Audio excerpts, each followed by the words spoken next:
Hello, everybody, and welcome to The Seventh Rule with your stars, Aron Eisenberg and Cirroc Lofton. My name is Ryan T. Husk. Today we will be covering The Storyteller of Season 1, directed by David Livingston and written by our buddy Ira. Stephen Bear. Ira? Ira who? Ira Stephen Bear. Want to hear a little story about Ira Stephen Bear? He was, it's a little story. But first, thank you, Ryan. Let's hear a story from J.J. Lendl. J.J. Lendl, thank you for getting me. You always get off track. I'm like a flea. So our artwork, here's a little piece of our artwork, was created by this wonderful artist named J.J. Lendl, Lendl. And he has a website, www.jjlendl.com. That's www.jjlendl.com. And we couldn't be more excited to share this artwork that he's created for us.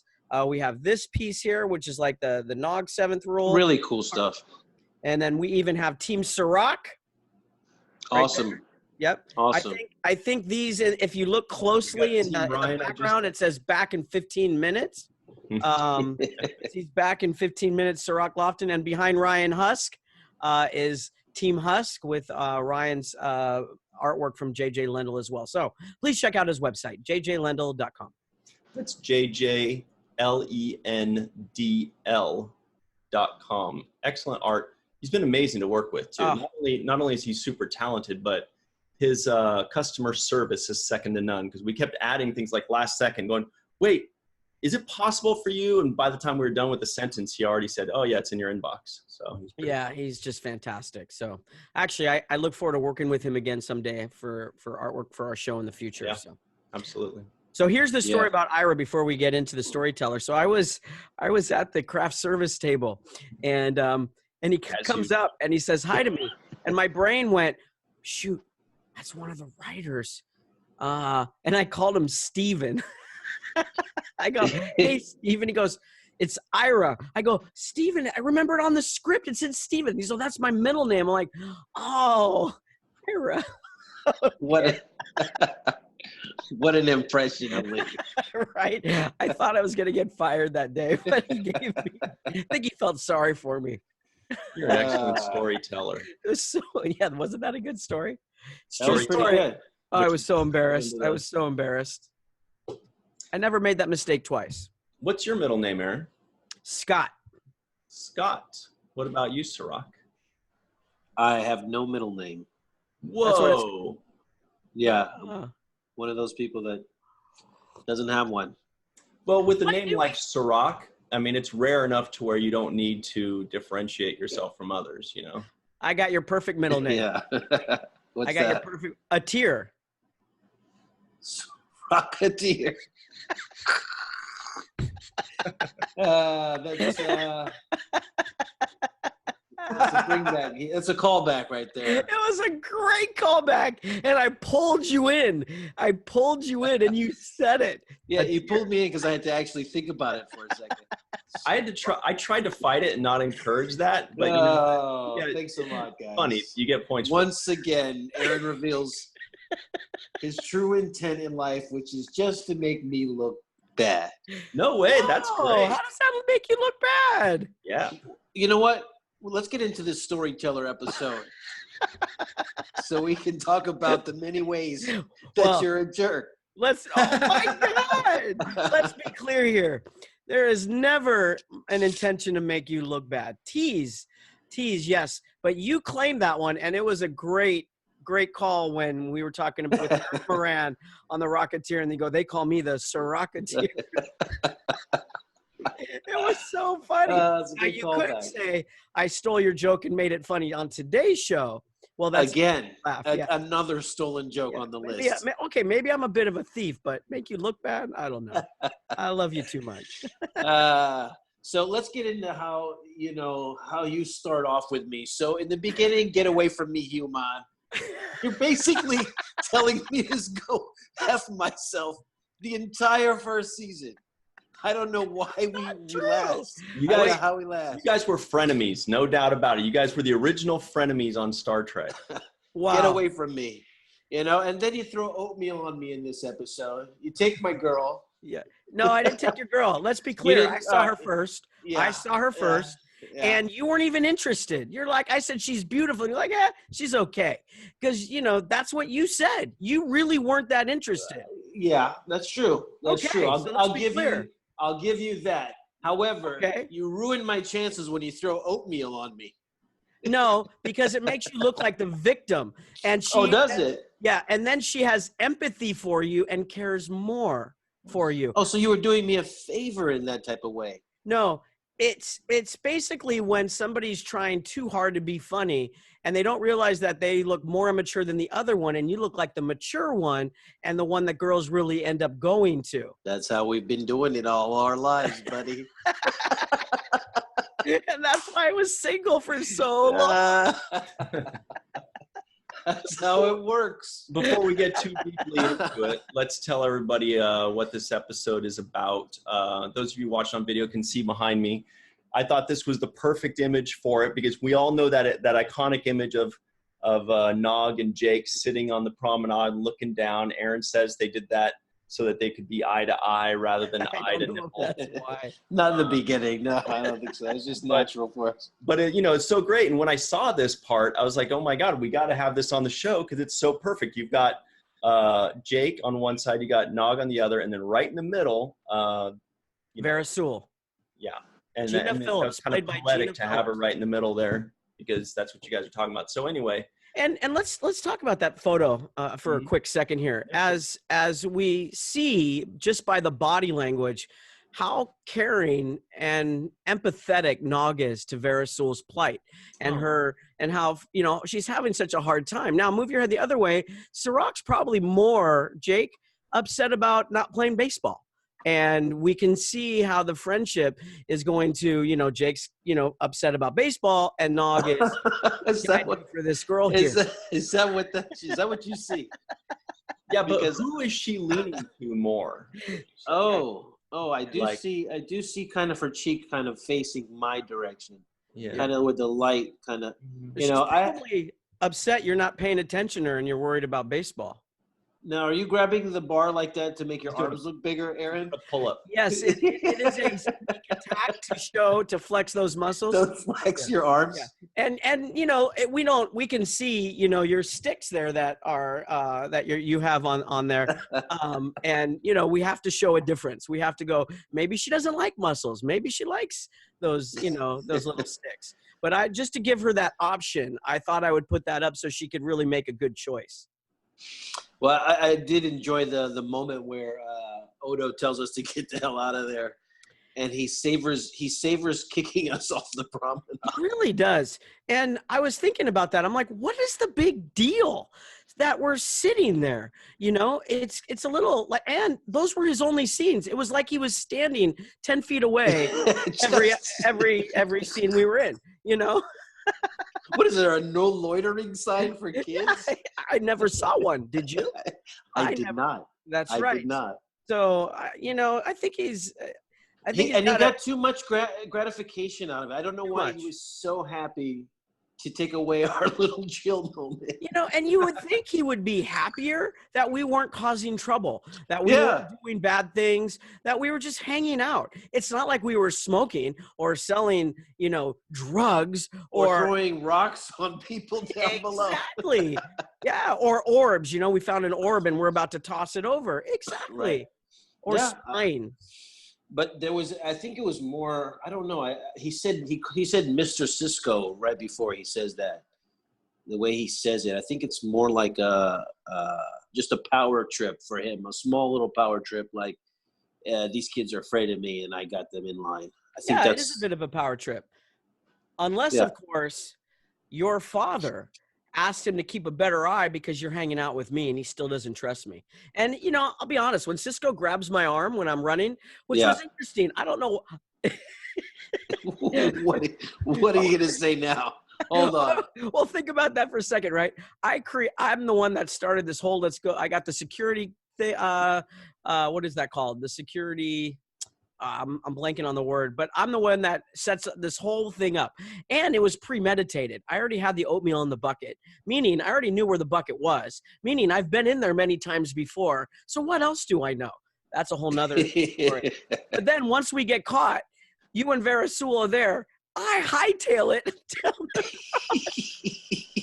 What a coward. You know, I don't even hang with my best friend, the girl I'm trying to impress.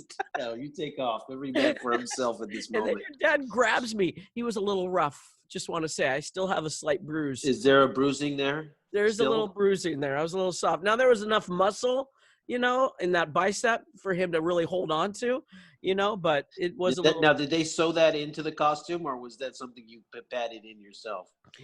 No, I actually was lifting those weights. If we flash forward when we were roommates, we were pretty lazy, much, and I was working hard on my body, on my figure, and for Vera Soul, but for Vera Soul. So now that we've got the B story out, what about the A story? What did you think about this? Whoa, slow down there, Mike. We didn't get the B story. Oh. It's all B story. Well, actually, I will say this though, real quick. When I look back and I think about Deep Space Nine, I do remember Jake and Nog as best buddies and this and that. And I didn't remember that they started off kind of at each other's throats. Somewhat. That's a little harsh. Yeah, somewhat. I mean, there was a little bit of friction there initially. They didn't become friends right away. Same thing with Julian and Miles. I remember them being best friends and playing darts together, and Miles basically stealing Julian away from our beloved Garrick, his best pals.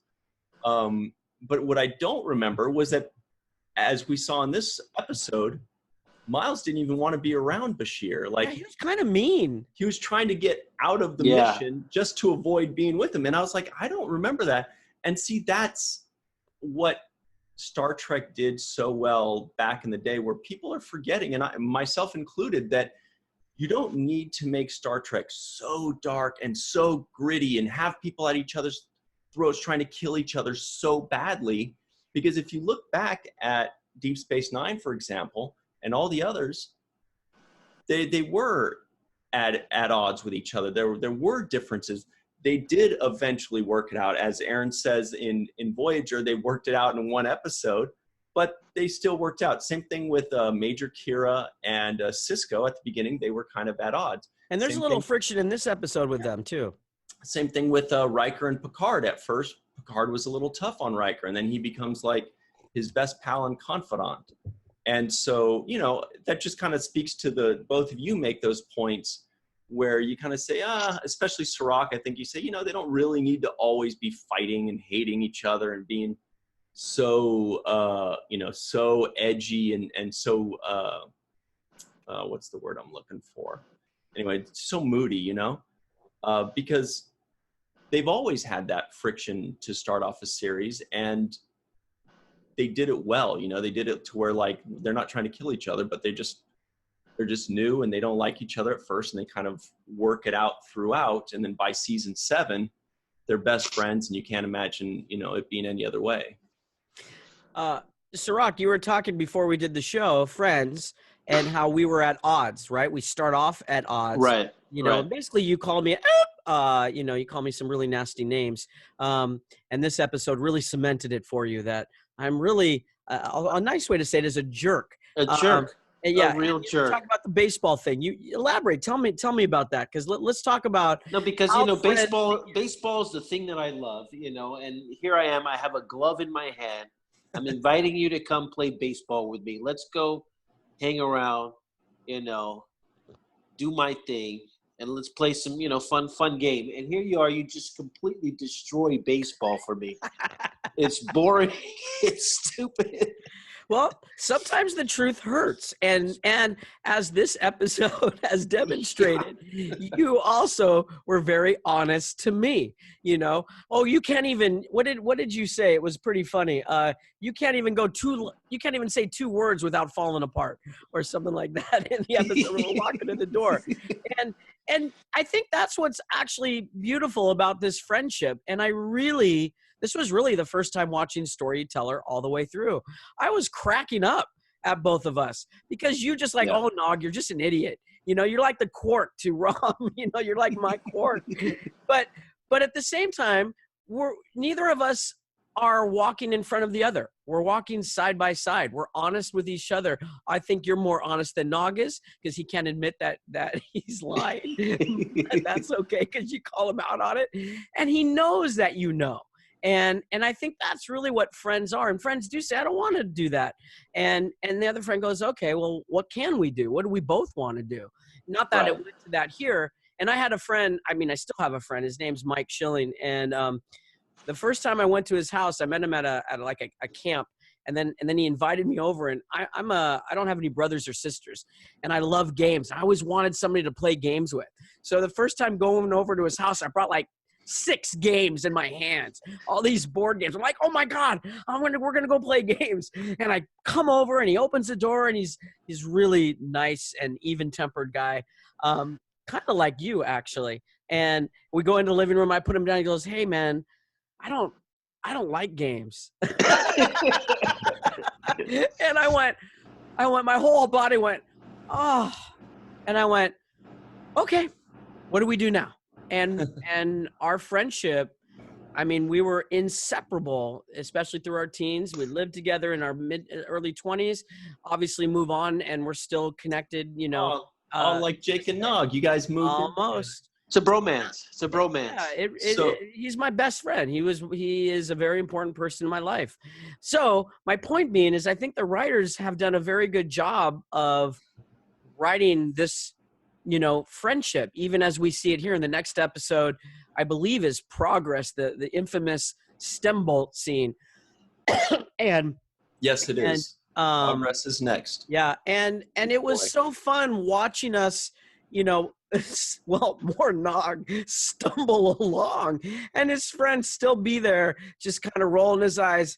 There's something you got to love about this Ferengi, but I don't know what it is yet. Just looking at Verisol going, I know it's embarrassing, but we're trying to fix him up.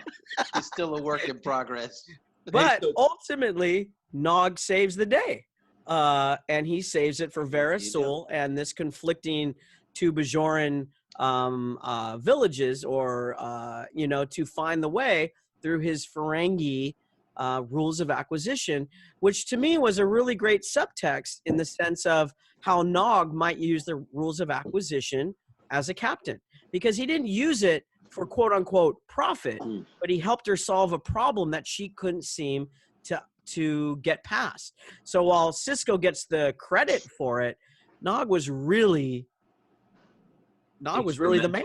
He was the Ferengi. Yeah. Before we move on too deeply into that, I wanted to get back to 2 quick things. Number 1 is, you're right, Progress is the next episode. And so stay tuned for that next week, guys, because it's going to be a barn burner. This is the big one. The big moment. It's going to be a bean blaster. So Cirroc was very displeased with it. So the other thing I want to say, though, is, Aron, you love board games. You can't just tell us you love board games and not tell us which ones. I got to hear this. I don't have it. I've never had an opportunity to play board games, which is why I like World of Warcraft, because I was able to finally play a game by myself. Well, what games do you like? You said you brought all these games. Well, I was 15 at the time. Monopoly. Monopoly. Sorry, Life. No, it wasn't. Candy Lane. What's that one? Candy Cane Lane or something? Yeah, Candyland. No, are you guys done? Are you guys done? No, we still have a couple more board games. Clue. Now, Operation. if you really knew how to play Clue, you would have realized I wouldn't have brought it over, because you can't play with 2 people. You need a minimum of 3 people to play Clue. So there you go. You have wow. Wow! Thank you for the schooling. I guess I shouldn't say Uno either. No, you shouldn't, because it's not really a one-person game. Don't let it trick you. I think I know that, but thank you. Well, I wasn't sure. Don't be sorry. Don't be sorry. You see what I have to put up with, guys? No, they were like bookshelf games. You remember that store called The Gamekeeper where they had a lot of these? No, you probably don't because you don't play games, right? At least not board games. No, board games are cool. Like okay. I have been known. Now this is going to be incredibly nerdy, and I know at least 1% of the population, so like 70% of our fans will agree with me here or know what I'm talking about. I have actually played chess by myself. Wow. That's some serious dorkitude right there, man. Yeah. It's really hard. So you're playing against yourself? Yeah, it's really hard to win because you can't trick yourself and you always know what the other side is planning. So it kind of goes on for some time, but it's a great way to formulate strategies because, you know, each time you're playing your turn, you're forced to kind of expand your mind beyond the last move you just did on the other side, you know? Have you ever played? Oh, sorry. Go ahead, Scott. I was going to ask if you ever played Tug of War by yourself. Cirroc's on fire today. I'm not even going to address. I'm not that one. Yeah, but you know what he does do sometimes? He stands on one end of the room and goes, Red Rover, send Ryan right over. And I wrestle myself on the ground. Yeah, I have been known to play Marco Polo by myself. Aww. Aaron says he wins every solitaire. You basically just stand there and scream Marco Polo. No, but what do you think about this bromance with Siddig and Colin? Because I think it's the beginning of what we saw with that. Yeah. I thought it was great, and I actually really liked Bashir in this episode. Yeah, I was about to say that. I'm glad you just did because I was really critical of Siddig in an earlier episode, and I thought that he was really good in this episode, completely different than what I had seen before. So I felt like he's starting to get a hold of what he wants to do with the character, and it just felt like Siddig at this point. Which might point out to what you guys surmised might be the case in a previous episode where you said, you know, I wasn't really sure if I liked the way he was delivering these certain lines. Then you said that it turned the director went back and the director had him do ADR stuff. So maybe it was a little less him and more the direction he got. And this might speak towards that too, which is maybe he just got a bad rap on one episode or something that didn't work that he had to do, you know? And I don't think he was completely different. He still had his like youthful, oh my gosh, we're here to see, I'm on the frontier. All these new things are going to be happening. And he still had that with O'Brien when they were in the village and dealing with the whole storyteller kind of thing going on. He was still like, oh, this is exciting. I'm glad they chose you. This is really interesting. So he still had that youthful exuberance about him, but it wasn't, but it was played well and it was written well in the sense that it wasn't creepy. He wasn't hitting on anybody. Right. That's all we've seen so far. We haven't seen him really interact with somebody else and in a different sense, like in a friendship way or a growing friendship. And the other thing, what was fun is O'Brien kept calling him sir. I think, wasn't it sir? He's all, why are you calling me sir? He's all, well, because you outrank me. And I was like, oh, O'Brien's a little sensitive about that. She was like, you can call me Julian. Julian it is. I'm like, wow, now we have legends. We have O'Brien and Odo, you know? And it was fun. It was fun watching those two work together. Although I felt it was kind of weird when both of them were struggling to hold back the one Bajorn with the knife. I was like, really? It took two, and both of them are bigger. Yeah. Yet it took a bit of a struggle until O'Brien got that Irish. Until they both made going. at the same time. And I was kind of going, really? It's not like this is some superpower guy, you know? Well, you know, I have to say, having wrestled a knife out of somebody's hand, it's not that easy, even with two people. So you have to, there's a little bit of truth to that, I'll say. Okay. Now those of us at home are probably wondering, Cirroc, is this a true statement? Yeah. Well, I had somebody attack me one day with a knife.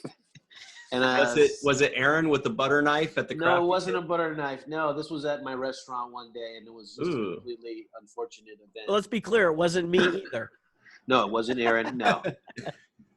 But it was somebody, and it was completely just out of a sequence of just random events. But I found myself being like approached by this guy. Wait, hold that thought. We're going to go to a commercial real quick. We're going to come right back with the 7th rule.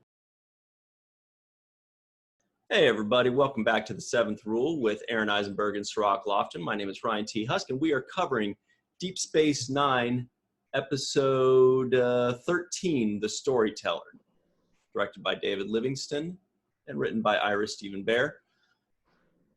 You were saying, Cirroc? I'm very sorry to interrupt you there. Oh, no. So I was just giving a little, I don't want to get too much into it, but I did have the unfortunate circumstance in which I was being attacked by somebody with a box cutter.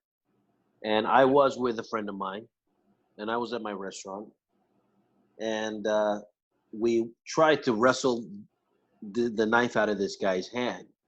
And there was a moment where my friend's grabbing him from behind, and I got his hand with the knife kind of locked up.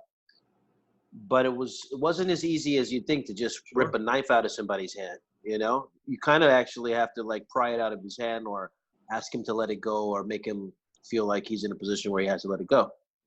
But it's not easy to take it out. Yeah, and you're cautious. So careful with. You have to be cautious. Yeah, you can't just let it fly around. So you're not using the full kind of energy and force you would in just a regular combat fist fight or two guys punching each other. You're going to be very delicate because you know that one false move and you get cut severely. So it wasn't that easy. One of the things I thought watching it, and I go, did we have to do that? Did that guy have to bring a knife and try to kill O'Brien? Because I'm thinking to myself, well, what's his game plan? If he wants to be the storyteller, why would he kill O'Brien? Because then the people's like, oh my God, you killed the storyteller. And then he would have never become the storyteller. So it seemed to me that the initial plan to kill him didn't seem to really have an end game in that. In a writing sense, I feel that as a bit of a critique on the writing, and I didn't think it was necessary. He could have to talk to them, or they could have found another conflict where you find out that he wanted to be the storyteller, and that's what he was working towards. Right. And but then sometimes people act irrationally and illogically, and that's true. When the guy attacked me with the knife, this is somebody I knew, and at that moment he wasn't acting rationally or logically. I didn't know, what did he expect to accomplish? The same as this guy, he didn't really think it out far. But, so I can kind of excuse that. I don't want to be too critical with that. What I do like is the idea of friendship, which is what you were alluding to earlier.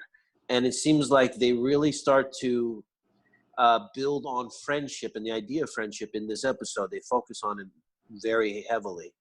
Yeah. As far as let's make these friendships start to develop. And that's why I think the storyteller or storytelling in itself is what Ira and the rest of the writing staff does so well. Mm-hmm. They are great storytellers. Mm-hmm. And one of the things that makes their storytelling so rich is that it brings these ideas up, like with the belief system and is it the Dalrog? Yeah, Dalrog. Dalrog.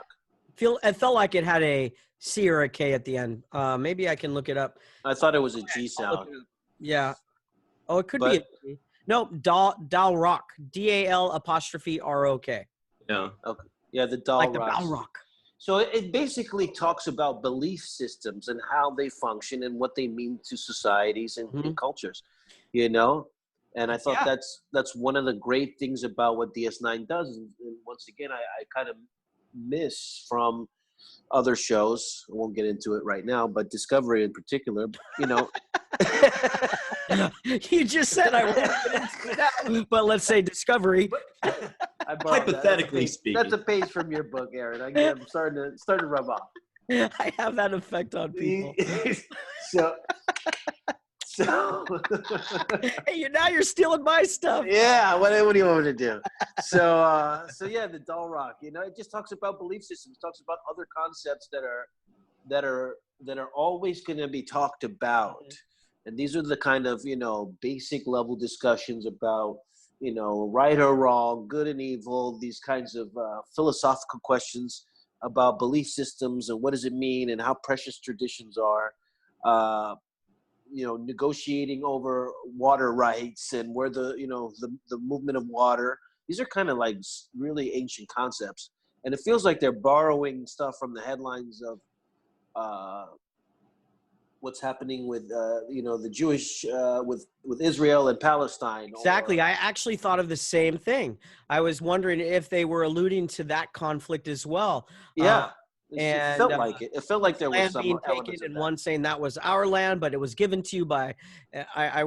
I didn't notice anything of that said in the Memory Alpha reading over it, seeing if there was other things. And it'd be a good question for Ira.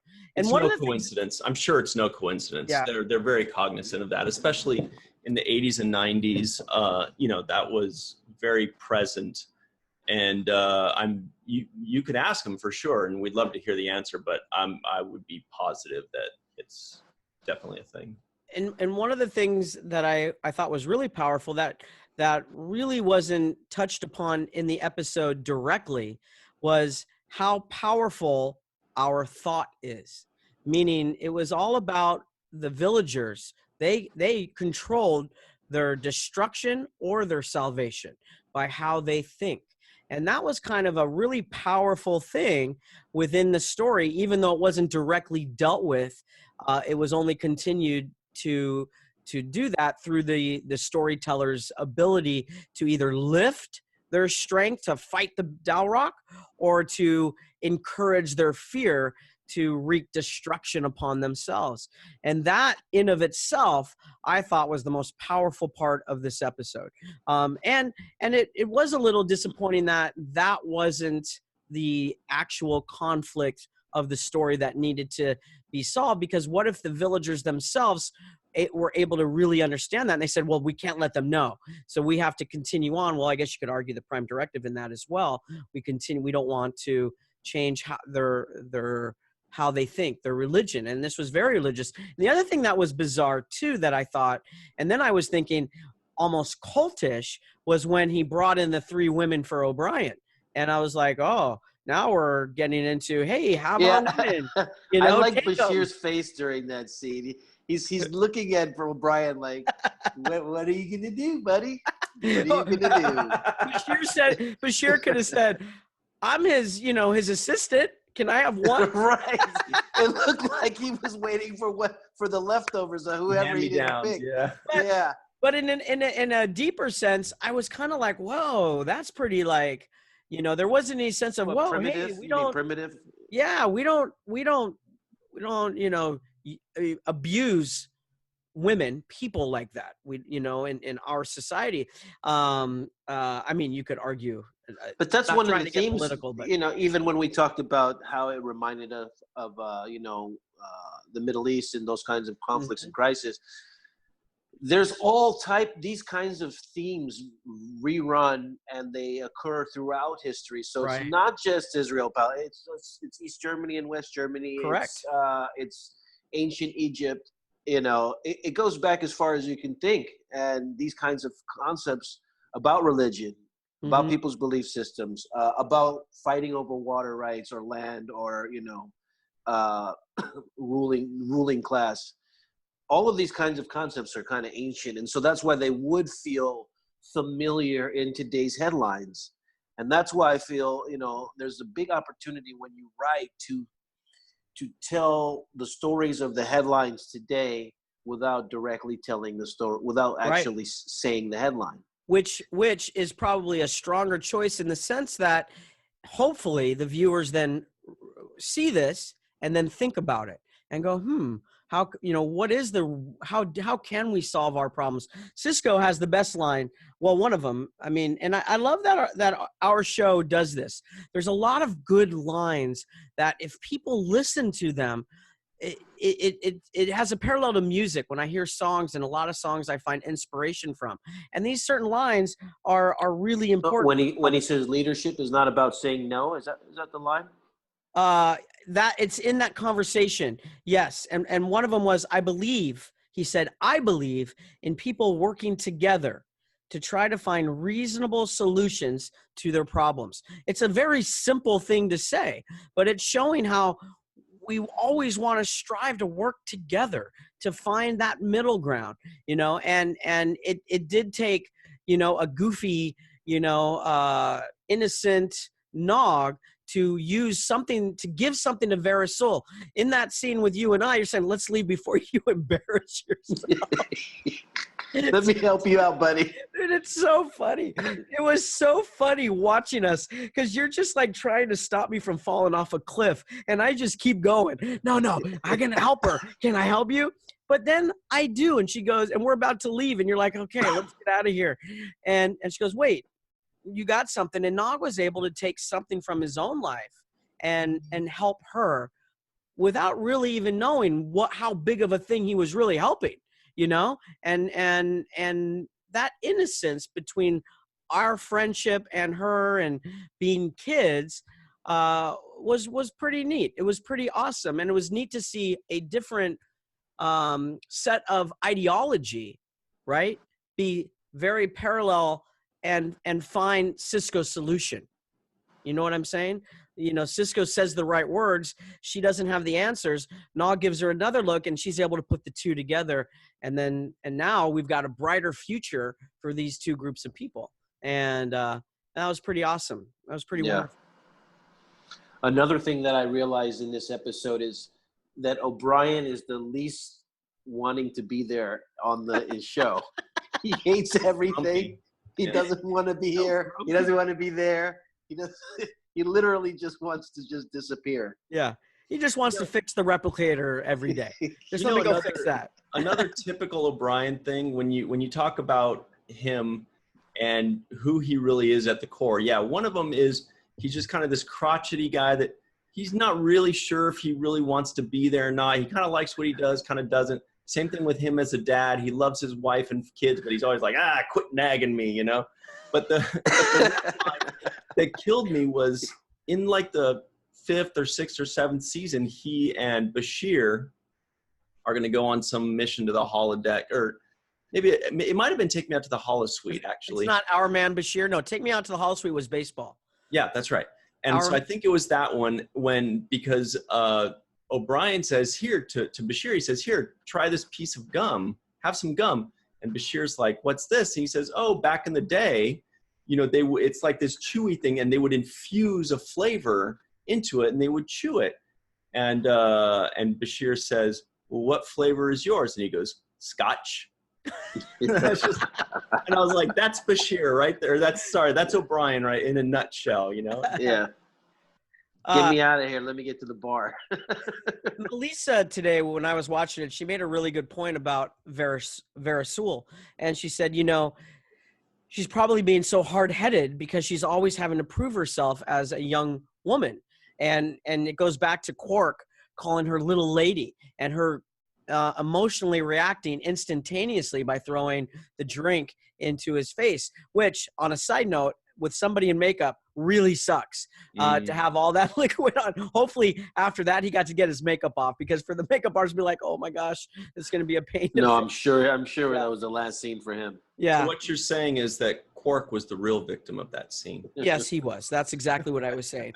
But in how she dealt with everything. And it was nice when she said, you know, honestly, it was nice to have a bit of a break and be a kid, because I feel like I only get to be an adult. And I have to for my people. And again, you know, Jake and Nog save the day because we give her that reprieve. We give her that youth that she doesn't have. It's interesting that we don't see her again, or we don't go visit her. I think I requested to Ira, you know, I think Jake and Nog should continue to visit Verisul. No. No. She didn't want to see you again. That reminds me of one thing I wanted to point out. Back when you were talking about like how Odo was watching you guys and trying to be a killjoy, I was thinking, you know, maybe he was watching you guys because you guys are known to walk into people's homes with completely uninvited. Like you ring her doorbell, she opens the door, and you guys, two complete strangers, just walk in and sit on her couch and say, hey, we're just here to say hi. I'm like, holy shit, she didn't say, come on in. You guys just walked in. And you know what was really funny about that scene, Ryan, was Jake sat down and actually put his feet up on her table, on the table. You know, Nog should have gone rummaging through a refrigerator too. But like, what's going on? What do you got in here?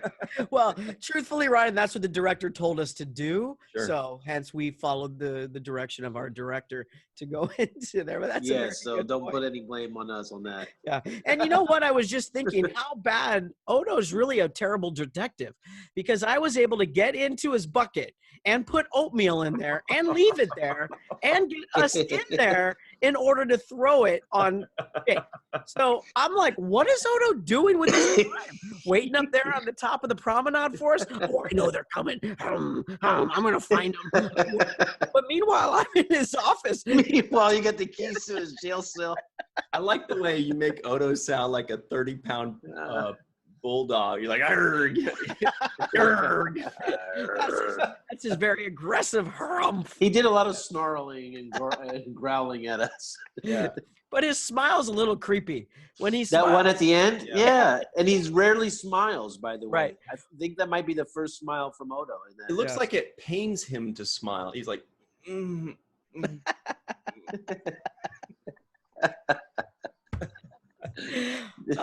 I guess how much I would really like to say, though, watching this the first time, it was really enjoyable watching Jake and Nog.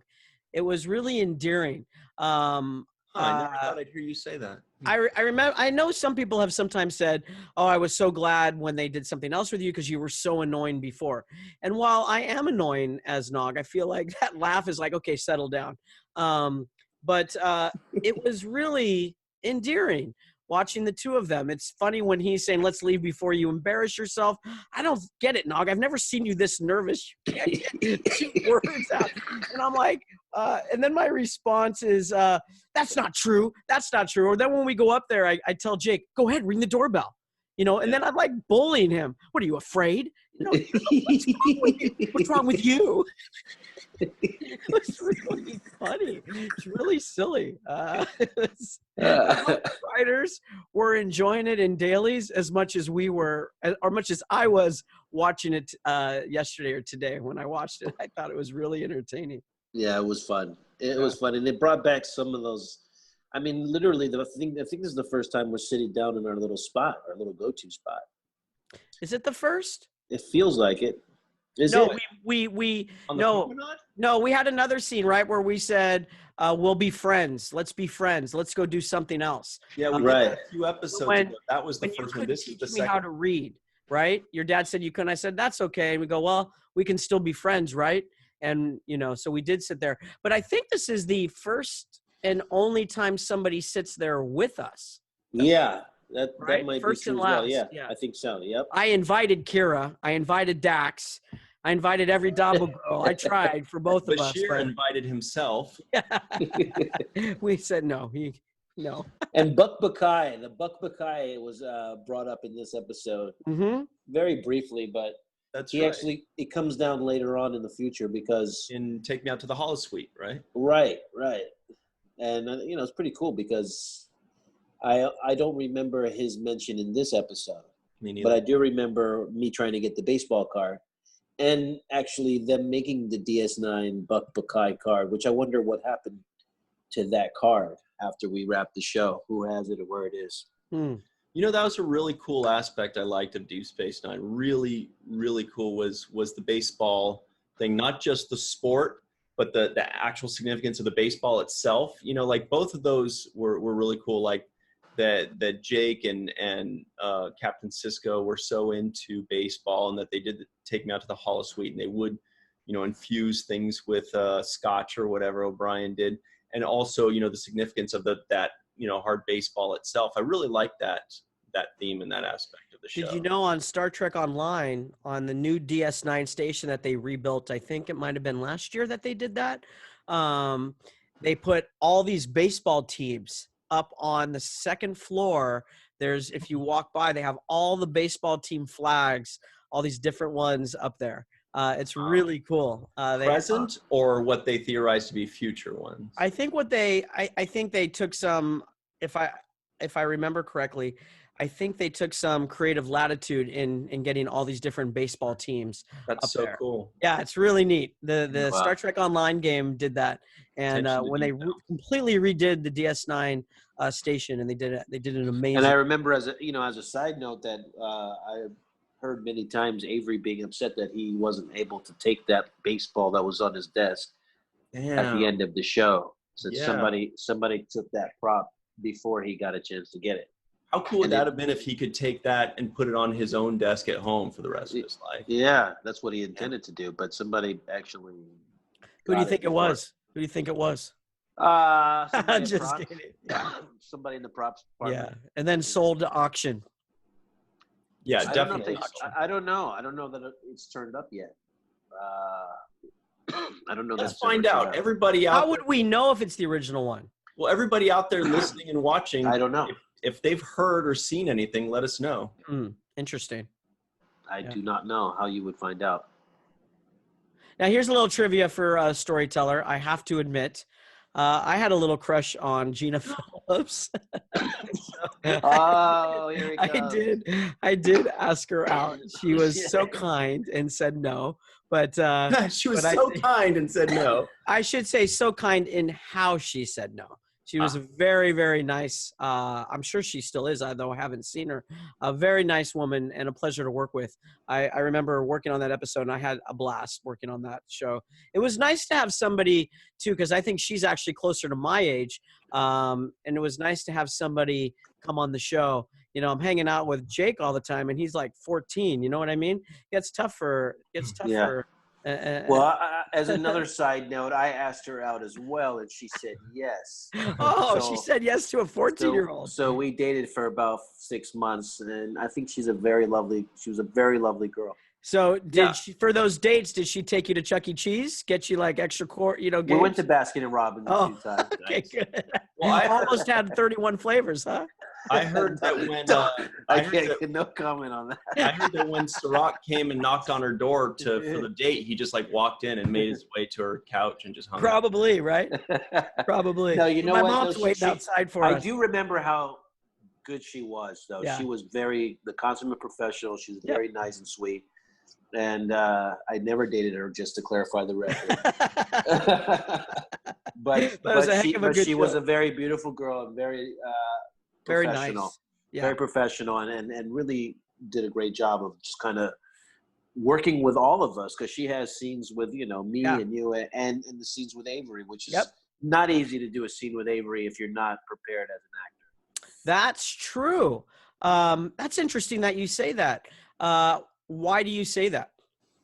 Because he's so skilled that if you're not prepared to, respond, to do your dialogue, if you get nervous, you could be intimidated by somebody with that level of skill. Go ahead. Sorry. No, absolutely. That's pretty much it. I remember one of the, it's going to be a while before we get to this episode, but Heart of Stone, and I tell this story a lot. I remember doing that scene with Avery, and I remember thinking, oh my God, this is amazing. This is so much fun, because the thing that I loved in having that scene with Avery was that he was so present, and he's just like piercing with his eyes. And in the rehearsal, he never grabbed me. He never once grabbed me. But then when we did the take, he grabbed me and goes, "What do you want, Nog? What is it?" And I remember going, man, don't break down. Go for it. Ride this river, take it. And I remember taking what he gave me, and then that inspired me within the scene. And you're right. He's got such a presence about him, and you've really got to step up to the plate and be just as present in that scene with him. Right. Yeah. I loved working with him. I loved it. Yeah, because he's fully aware of all the things that's going on, from the camera angles to the where you are at the script, what point you are in the storytelling, right? And he delivers all these things seamlessly and flawlessly. So it is a bit of a challenge if you're not prepared. It will stand out. You will stand out as being almost incompetent, right? if you can't at least hold your own, So he's remarkable in that way. He can always bring it up higher and higher, but he certainly will give you a helping hand as far as, not being selfish about his talent, but more like reaching out and trying to get you to come up to his level, as opposed to, him just saying, well, I'm going to shine on you and make you, invisible in the scene.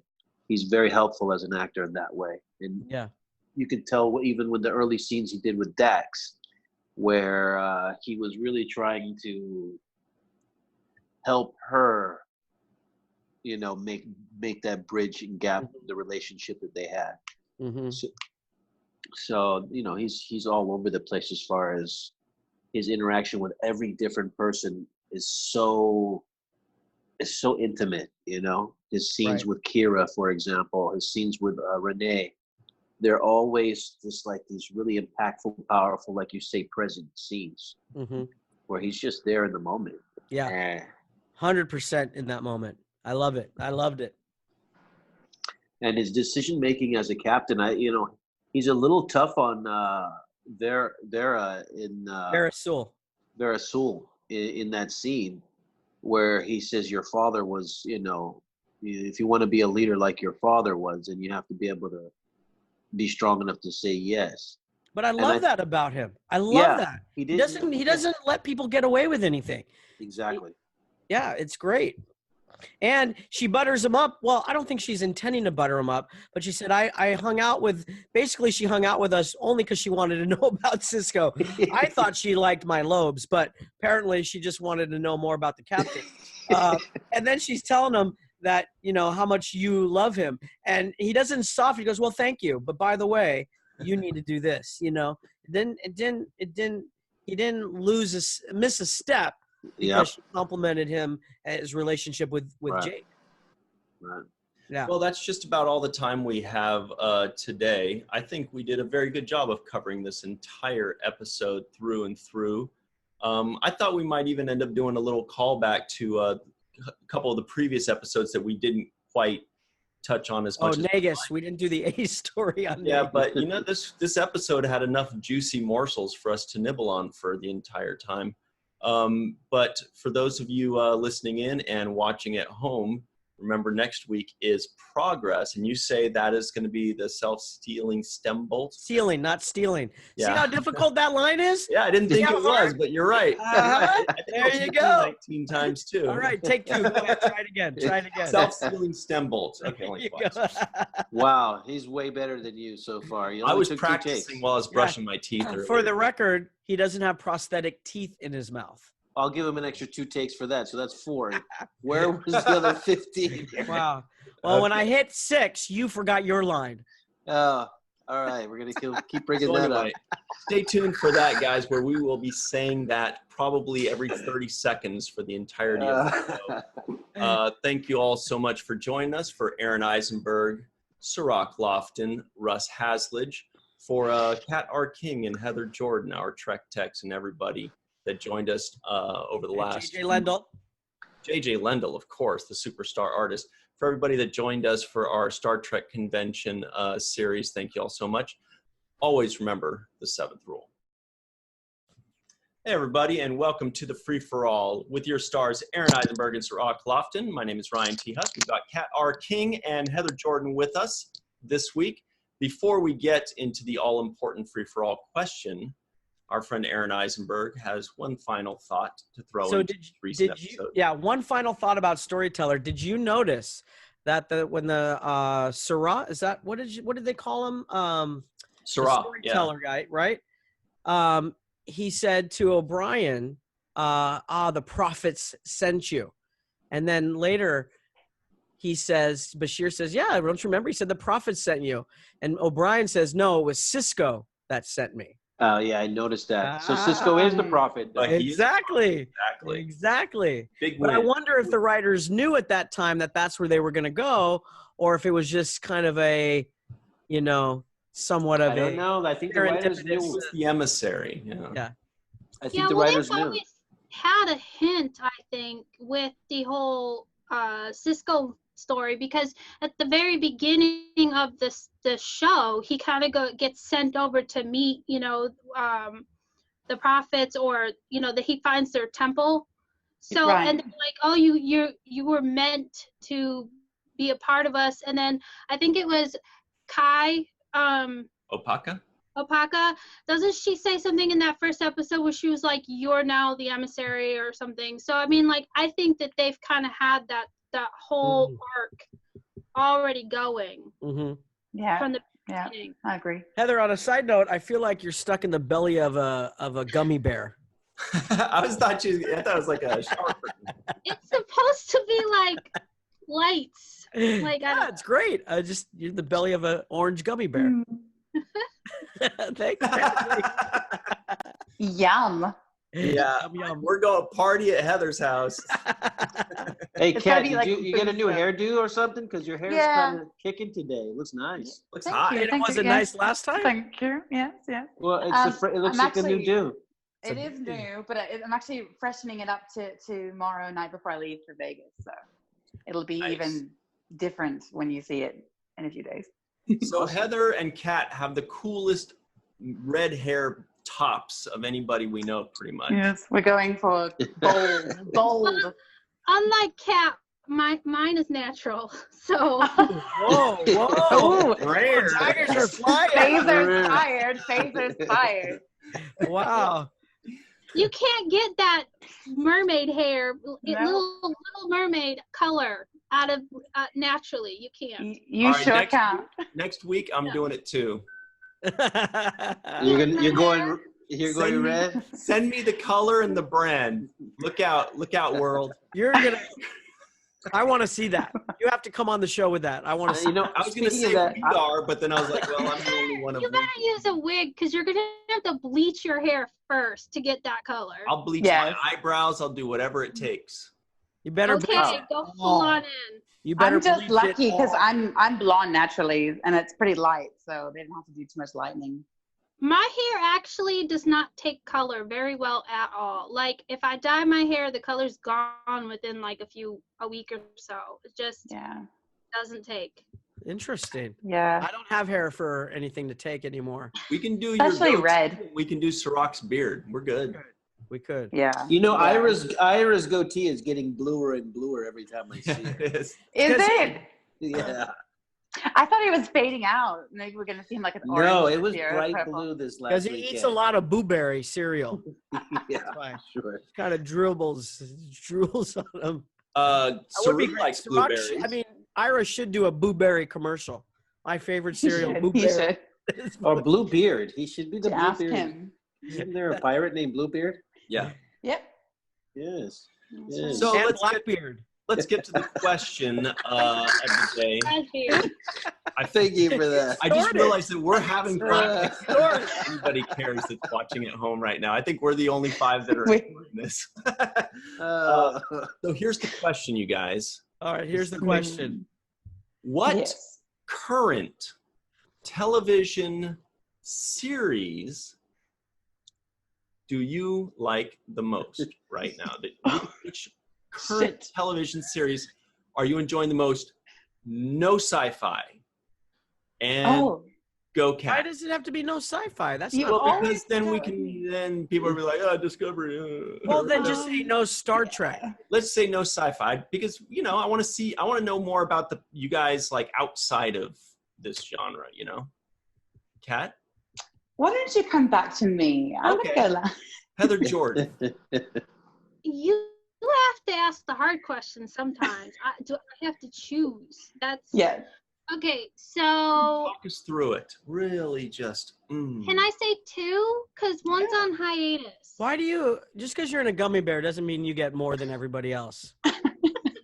The booze-soaked gummy bear. You guys remember the Gummy Bear song? you could say 2. I'm a Oh, gummy wow, bear. Cirroc, you're you're Okay, here. so- I'm a gummy bear. Not that one. No. You get stuck in everyone's head if you start singing that. Okay, so Lucifer it's on I think it's coming back for one more season and that's the end. And that's like I binge watched that from like season 1 to season 4 like within days. But I just started watching The Boys on Prime, and it's not safe for kids, I'll tell you that. But I mean, The voice? Boys. The voice? Boys. Boy. Okay. It's a I was superhero. like, The Voice? It's kind of like the Avengers, but it shows like what the real life of a superhero, like what they do on a day-to-day basis. And it also has like, they're good guys, but they're not really. There's some shady stuff they do behind the scenes. Like the very first episode, I shouldn't go into it because it's not safe. But basically, Such an interesting Go word. into it. It's not safe. drops Dig trow. He drops trow and says, "Hey, here you go." And the girl's like, that's the first episode. That's like probably like not even halfway into the first episode. Heather, why are you watching this filth? It's like an awful example. No, it's Not safe, Heather. It's They not don't safe show to watch this. They don't show anything. They just kind of hint at everything. That's no fun, is it? It's not on the Spice Channel. That's why. No, It's not it's HBO. on Prime Video for a reason. It's not prime time, but it's pretty good actually. So Aaron and I are going, why are you watching this? And it's not safe. And Kat's like, oh, that's not fun if they're not sure. Nevermore. Go it all. Actually, you just reminded me what I'm watching right now that I really like, actually.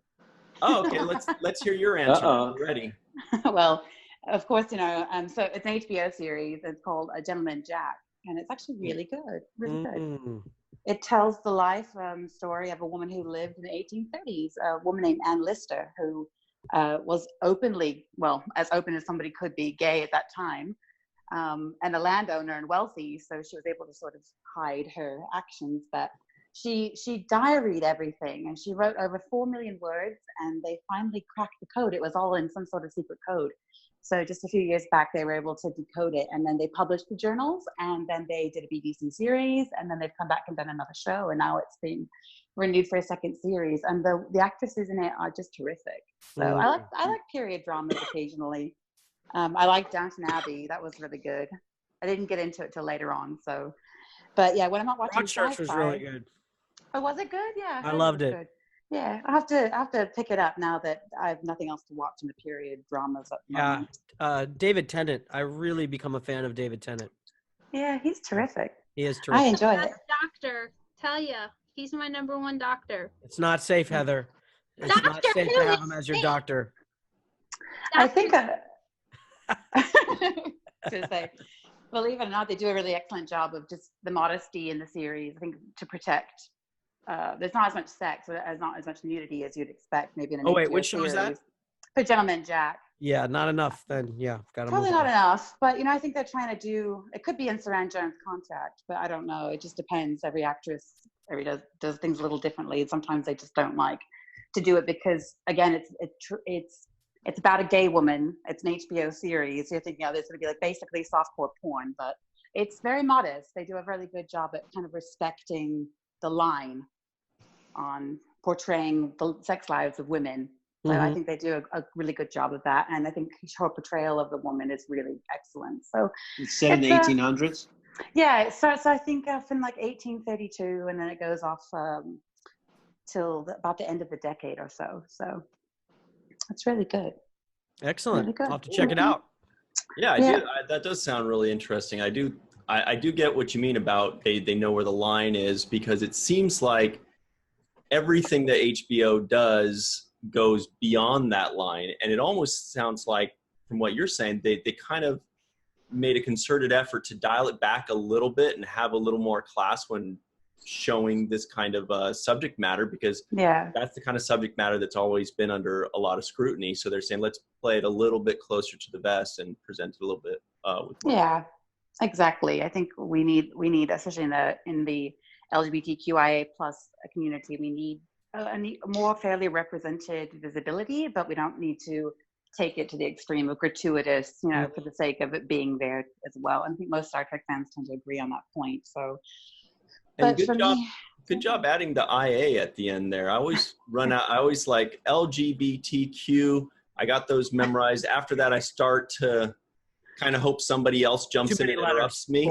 Somebody will pick up the pick up the slack. Yeah. Yeah. Yeah. Somebody will I could jump be in. wrong now. I think it's changed again. It could be, there's another Q in it now. And so I think I know there are 2 A's in a row. yeah. There's like I-A-A, maybe like 3 or 4 more A's.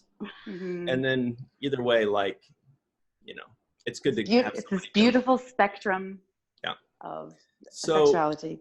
what about you, They should just call it the Aron spectrum. Eisenberg?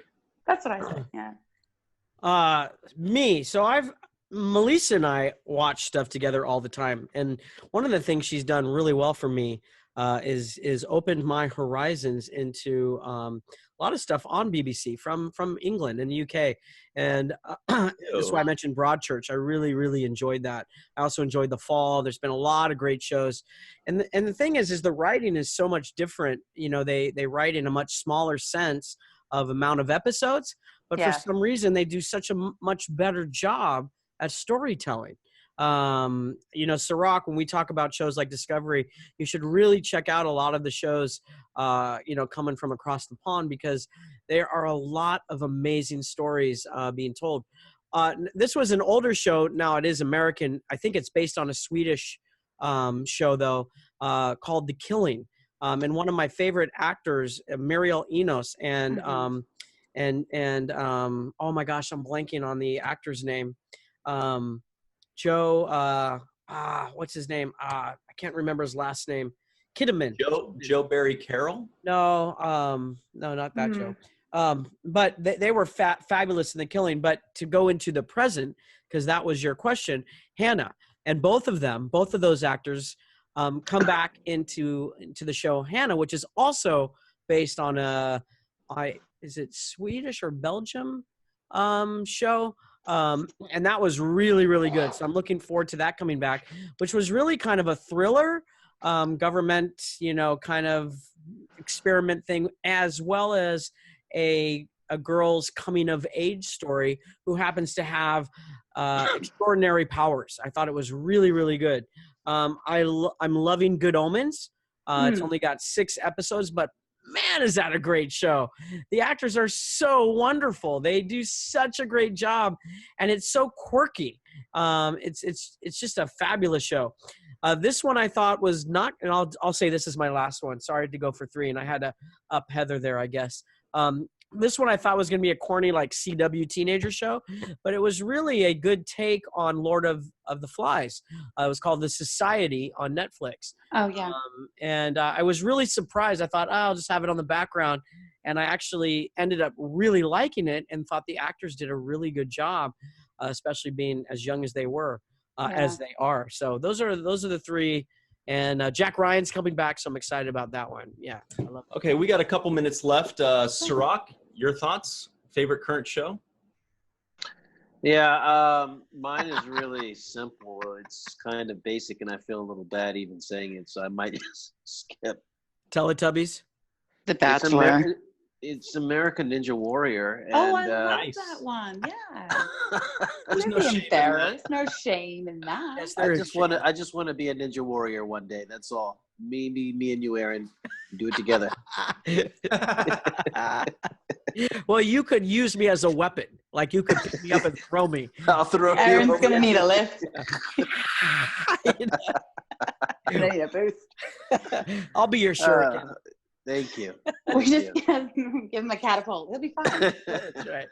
Launch me, man. Launch me. Launch me. Yeah. No, I'm into documentaries a lot, so I'm kind of a nerd like Me that. too. I like to watch. I love documentaries. Yeah. And it doesn't matter what it's about. I especially like war documentaries, or I like all type of documentaries. So I'm into those kind of shows. This isn't a documentary, but it was based on Chernobyl. Did any of you see Chernobyl? Yes. Yeah. I heard that was seen that good. yet. I So heard that good. was good. So good. I heard that was good. I watched that too. Yeah. Was it Is safe? good, Heather? In a way. That one, you can't really judge it based on, there's stuff in there that She's is, in a Head and Shoulders commercial right She now. looks like Mariah Carey right now. You froze, Heather. You look like you're yeah, in my internet's a acting shampoo up. commercial. That's okay. Well, we Look like gotta Mariah go. Carey? We got to go in like 30 seconds anyway, but now you're back, Heather. Real quick, I just want to put out a couple that I'm enjoying. I really liked Big Little Lies, but I thought the second season took a drop off. Otherwise, that would have been my number one. Really, really, really top-notch writing, top-notch directing, excellent acting. I'm like across the board. Yeah, that's on our list. Second season took It's on my list. significant drop. Oh, really? Yes. Drop, it was awful, terrible. Really? Well, I don't think it was. I still we'll have to debate that on a supplemental show then. And yeah, I still think This Is Us has great writing. It was Game of Thrones until now it's over, so it's no longer current. So I guess I don't really have one. Anyway, that's been the free for all with Aron Eisenberg, Cirroc Lofton, Kat R. King, Heather Jordan. I'm Ryan T. Husk. Cirroc has muted himself because he doesn't care anymore. It's like I said, American Ninja Warrior, so I don't care about the rest. Anyway, thanks very much for joining us, and always remember the 7th rule.